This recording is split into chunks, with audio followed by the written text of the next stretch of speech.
Hello and welcome back to another episode of Wainrider Wednesdays, the weekly series where we take a look at progress on the upcoming mod for Rome Total War Alexander.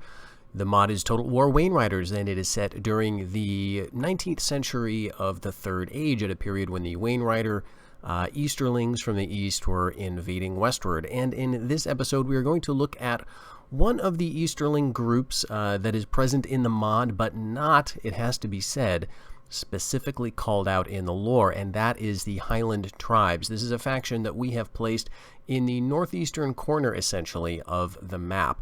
Now, the Highland Tribes, as I mentioned, are not attested in the lore. Nevertheless, the northeastern corner of the map would be quite an empty place if all we went on was stuff that was specifically attested in the lore. I mean, there is literally nothing that is said about anything to the north or east of the Sea of Rune. And so if you think of your options in terms of filling up the map in this zone, you do have a few. I suppose on one hand, what you could do is just say, well, this area is entirely rebels, and just let the chips fall where they may. Maybe these Wainrider factions would move up into the north. Maybe some of the Dwarven or Elven factions that we know were most likely existing in the region would fill that gap. That, however, seems unsatisfactory to me, because if you left this empty, essentially, just in rebel hands, the AI factions would fill it up fairly quickly, and probably do that before moving on to other things, and you would end up with a fairly monolithic region in the northeast. And that just doesn't quite sit right with me in terms of the way games or mods based on Rome Total War would actually play out. So it seems more interesting, more also, slightly plausible, to posit there is a small faction or separate group of Easterlings, essentially, that is living in the region. Now, this is something of a hybrid faction, and you know this already if you've been following the channel, if you've been following the videos where we've looked at the battle options for all of these factions, that the Highland Tribes is not simply a group of Easterlings. They also are something of a Dwarven faction, or at least they have the option of recruiting dwarves. So you can take a look at that video if you want to see exactly what the lineup of this faction consists of. But essentially, in terms of mechanics, this is a mannish faction with some limited Dwarven recruitment. Alright, so here we are on the campaign map. We are, as you can tell, on the northeastern edge of the map, essentially, just northeast of the Sea of Rune. And yes, here we have some mountain ranges, some highlands that certainly did not appear in the 4th Age map for 4th Age Total War, and nor do they appear really in any extant lore-based maps as far as I can tell. However, it is arguably not ridiculous to suppose that this region, or the region just off map here, would feature some mountains. Those are often called, by fans or scholars, I suppose, the Orocarni. Those are the red mountains, the mountains just to the east of the map of Middle-earth that Tolkien actually drew.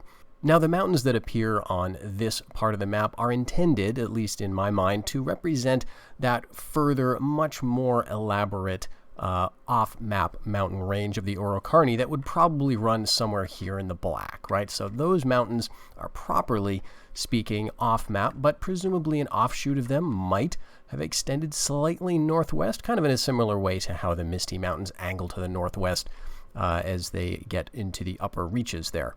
Now, there is one Dwarven settlement here, and that would be this one. Duban Shathur is what we've named it, and this does start in your possession, the Highland Tribes, at the beginning of the campaign.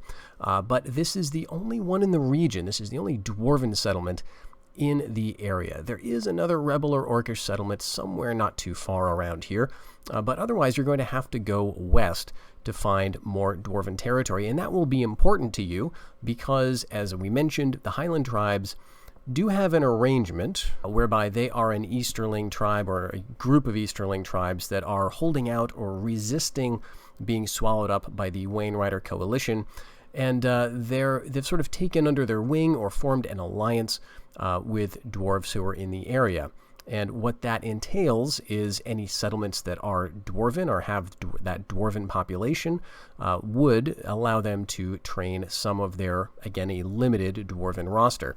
Mannish settlements, however, the more typical settlements you'll find in the area, are going to, of course, allow them to train men.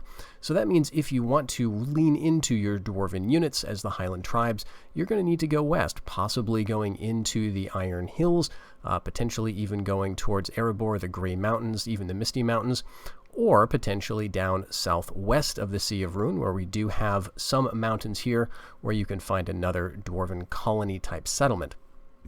However, just dealing with dwarven units is not the only factor, of course, to keep in mind for this faction. We picture them kind of as an underdog faction. Of course, they will begin very close to the faction of Great Rune, although I believe there will be a rebel settlement potentially between them. They will also share a border, as you can slightly tell here, with the Avari faction, which we talked about in a previous video.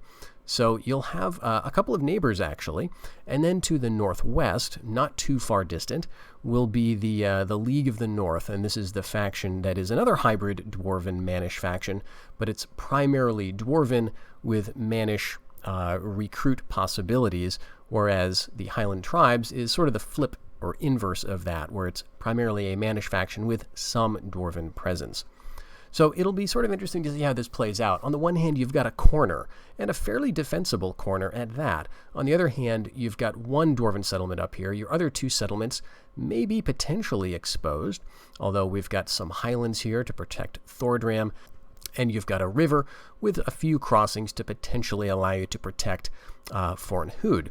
There's also a little more presence of forest in the area, so we imagine this faction not to be super big into agriculture and establishing large, thriving settlements. They're sort of just trying to hang on and survive, essentially. But to survive, of course, to win the campaign, you'll need to expand. Now, one option for survival, of course, would be to strike south and try to take out the largest Easterling threat. That would be Great Rune. That may be difficult to do early on, however, especially given that they're likely to be a more mobile and cavalry-based faction than you are. The Highland Tribes will have some cavalry, but it will be a mostly infantry-based faction. And, of course, some of their best units, some of those dwarven units, are going to be infantry-focused. These dwarves are, of course, not going to be dwarves from the west. They're not going to be Longbeards. They're instead drawing their traditions more from what we might guess about Eastern dwarves. And one of the directions we've gone with those units that are available to the Highland Tribes, those dwarven units, is that they're more aggressive and slightly less defensive in terms of their battle orientation. So they're going to have better attack, intended to be more of sort of a shock unit, but not necessarily the tanky, superbly defensive units that we may associate with Khazad Dûm, Durin's Folk, those types of dwarves. In terms of your Mannish units, however, you're going to have a good deal of flexibility there, but some fairly light units. You'll be relying potentially on skirmish, ambushes, those types of things. So it's going to be kind of an unusual mix, sort of an idiosyncratic roster, which I always do enjoy trying to come to grips with. So if you find that your roster doesn't really lend itself to fighting in the open plains of the south, it might be best to move west. There will be some rebel settlements for you to take advantage of. As you can see, to the northwest of the Sea of Rune here, you've got a few rebel places already. So you might try to maintain some sort of peace, maybe trade with the Avari elves to your southwest as you expand your power to the west. And try to avoid potentially the attention of Great Rune to your south while you're building up your own power, and it would probably make sense to try to secure a stronghold around the Iron Hills where you can take advantage of more dwarven recruitment, potentially even moving into the Grey Mountains, as I mentioned earlier. Or indeed, another route might be simply to move down into the territory of what would later be known as Dorwinion, right?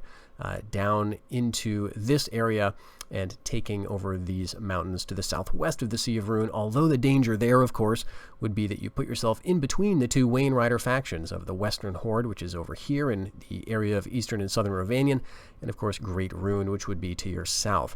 So this would be probably an interesting move, kind of an aggressive move where you're expanding everywhere, boxing in your neighbors like the Avari, and really leaving your other neighbors with no choice but to turn on you because you're sort of sniping all of the rebel settlements from them.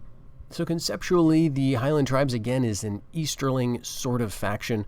but you can tell the UI looks rather Northmanish, and there are elements of their culture, of course, that is fairly Northmanish as well, and that would include the settlement design. If we look at this, this is going to share features with what we've seen in the Western Horde video. You've got the sort of the Northman style buildings, and again, we're sort of putting them all together under this rubric of middleman.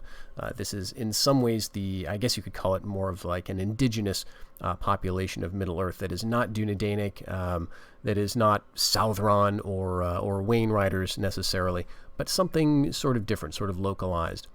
So although the Highland Tribes, of course, are not attested in the lore, we're viewing them as sort of one of the groups of Easterlings, or people at least living in this part of Middle-earth, who must have existed around the time that the Wainriders were expanding and aggrandizing power in the region.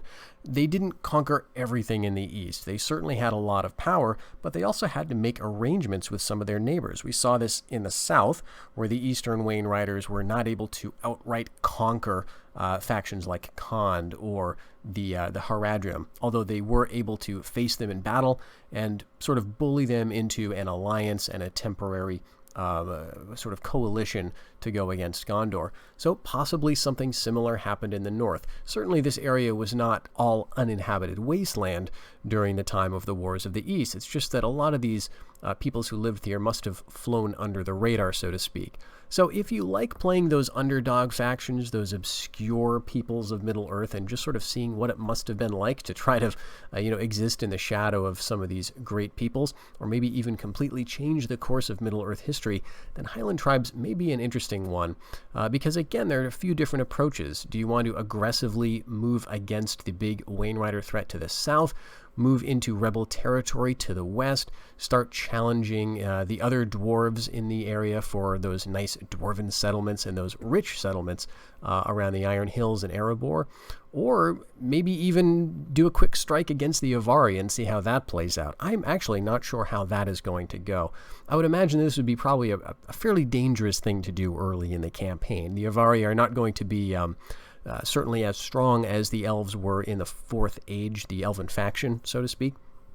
But I imagine they will pose quite enough of a challenge, and especially on their home territory, which is going to be heavily wooded, of course, that you may want to think twice before attacking them immediately, or at least make sure you've got very good intelligence. But that would be another option, theoretically, to sort of make room for yourself before coming to blows with any of the larger factions on the map.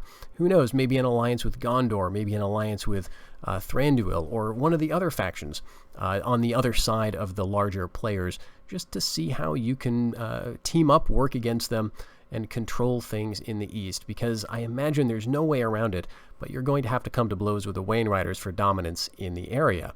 Well, I hope you enjoyed this look at the Highland Tribes for Total War Wainriders. This is a faction I am rather interested in. It opens up an approach to Easterling history and politics that we see very rarely explored, and so I think it offers some interesting looks and concepts about what might have been going on at this time. So stay tuned to the channel for more updates. We're going to continue with Wainrider Wednesdays for the foreseeable future, looking at different faction starts and other sorts of updates for the mod. Until the next one, everybody, take care.